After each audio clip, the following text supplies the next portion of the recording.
দুর্নীতির প্রতিবাদে এবং চাকরির দাবিতে বেকারত্বের প্রতিবাদে এই মুহূর্তে যুব কংগ্রেসের তরফে রাজভবন অভিযান, যে অভিযানকে কেন্দ্র করে ধুন্ধুমার পরিস্থিতি চলছে, সেই ছবি আপনারা সরাসরি দেখছেন।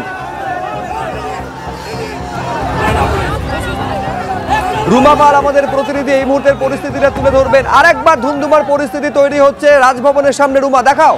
দেখো, রাজভবনের সামনে এই মুহূর্তে কিন্তু একেবারে ধুন্ধুমার কাণ্ড, এবং এখানে দেখতে পাচ্ছি দুজন কর্মী সমর্থক তারা অসুস্থ হয়ে পড়েছেন এবং তাকে রীতিমতো হাওয়া দেওয়া হচ্ছে, পাখা করা হচ্ছে, এবং এই মুহূর্তে কিন্তু একদম পুলিশের সাথে যে কর্মী সমর্থকদের তাদের কিন্তু ধস্তাধস্তি চলছে রীতিমতো। কি কারণে এই রাজভবন অভিযান? দুর্নীতির বিরুদ্ধে এবং চাকরির দাবিতে যুব কংগ্রেসের কিন্তু অভিযান, এবং এই মুহূর্তে দেখতে পাচ্ছি যে শুভঙ্কর সরকারও রয়েছেন এই অভিযানে এবং আশুতোষ চট্টোপাধ্যায় রয়েছেন এই অভিযানে, এবং তার সঙ্গে বলে রাখি যে বেশ কিছু কর্মী সমর্থকদের ইতিমধ্যে কিন্তু আটক করা হয়েছে, এবং তার সঙ্গে সঙ্গে টেনে হিচড়ে এই মুহূর্তে আমরা দেখতে পাচ্ছি একজন মহিলা সমর্থক কিন্তু টেনে হিচড়ে নিয়ে যাওয়া হচ্ছে। টেনে হিচড়ে মহিলা পুলিশরা কিন্তু এই মুহূর্তে নিয়ে যাচ্ছেন একজন কর্মী সমর্থককে এই মুহূর্তে দেখতে পাচ্ছি আমরা, এবং এই মুহূর্তে যা ভয়ঙ্কর পরিস্থিতি রয়েছে, কারণ যা কর্মী সমর্থকরা রয়েছেন, কর্মী সমর্থকরা এখানে পুলিশের সাথে একদম ধস্তাধস্তি চলছে।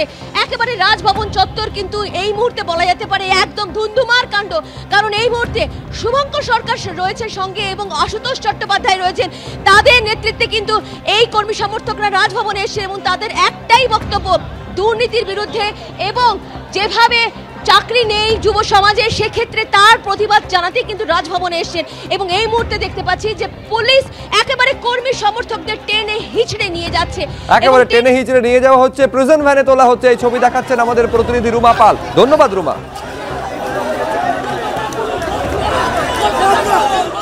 সরাসরি প্রধানমন্ত্রীর বিরুদ্ধে এবার বিষোদগার।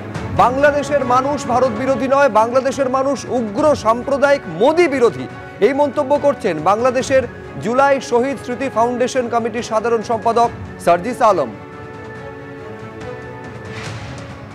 1204 সালে আজকে থেকে প্রায় 820 বছর পূর্বে এমন লজ্জাজনক পরিণতি এবং পলায়নের ঘটনা ঘটেছিল। তখন ইখতিয়ার উদ্দিন মোহাম্মদ বিন বখতিয়ার খলজির ভয়ে লক্ষণ সেন পিছনের দরজা দিয়ে পালিয়েছিল। আর 820 বছর পরে খুনি হাসিনা তার চেয়েও লজ্জাজনক ভাবে পলায়ন করেছে। লক্ষণ সেন পালিয়ে এসেছিল বিক্রমপুরে, আর খুনি হাসিনা পালিয়ে গিয়েছে আগরতলায়। আমরা খুনি হাসিনা সহ তার দোসরদেরকে বলে দিতে চাই, আপনারা যে তলায় গিয়ে লুকান না কেন, বাংলাদেশের মানুষ আপনাদেরকে খুঁজে এনে ওই ফাঁসির মঞ্চে দাঁড় করাবে। আমরা ভারতকে একটি জিনিস বলে দিতে চাই, ওই মোদিকে একটি জিনিস বলে দিতে চাই, বাংলাদেশের মানুষ ভারত বিরোধী নয়, বাংলাদেশের মানুষ ভারতের জনগণ বিরোধী নয়, কিন্তু বাংলাদেশের মানুষ ওই উগ্র সাম্প্রদায়িক মোদি বিরোধী। বাংলাদেশ রাষ্ট্রের সার্বভৌমত্বের বিষয়ে যদি পৃথিবীর কোন দেশ, কোন দল, কোন মানুষ বিন্দু মাত্র প্রশ্ন করার সাহস করে, আমরা তাদেরকে আমাদের জীবনের বিনিময়ে হলেও প্রতিহত করব। বিএসএফ এর প্রাক্তন ডিআইজি সমীর মিত্র কি বলছেন দেখব। এই বয়সে এত উগ্রতা ভালো নয়, এবং আমি বলবো যে কিছুটা মিনিমাম কার্টসি এটিকেট মানা উচিত। এগুলো হচ্ছে যে হঠাৎ করে নেতা হয়ে যাওয়া, একটা সুযোগ এসেছে আমরা করি, আরে এইরকম না, এদের এইগুলো বলতে দিচ্ছে পাবলিক, তার মানেটা হচ্ছে ওখানে যারা গভর্নমেন্টে রয়েছেন তারা এইটাকে প্রমোট করছেন। তাই যদি হয়, আমার মনে হয় যেখানে আমার প্রধানমন্ত্রীকে এরকম ভাবে বলতে পারে, I think we should not be shy in taking necessary action.